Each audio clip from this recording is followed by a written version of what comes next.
Arbejdstilsynet har til opgave at føre kontrol med sikkerheden på arbejdspladser. Men flyttebranchen har i mange år været overset af Arbejdstilsynet.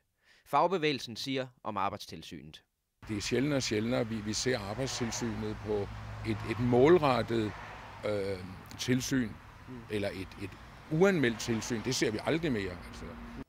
De er stort set ikke eksisterende inden for branchen. Og kigger man på Arbejdstilsynets foreløbige indsats det seneste halve år, så er det kun blevet til 13 besøg ud af 316 flyttevirksomheder. 10 besøg er foretaget i hovedstadsområdet, 1 på Sjælland, 1 i Nordjylland, 1 i Midtjylland og ikke et eneste besøg i Region Syd.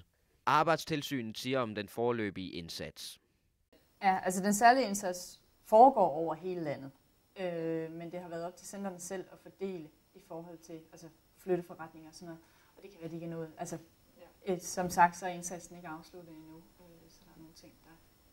Men Arbejdstilsynet lover også nye tider for branchen. Vi kommer igennem alle flyttefirmaer inden udgangen af 2011.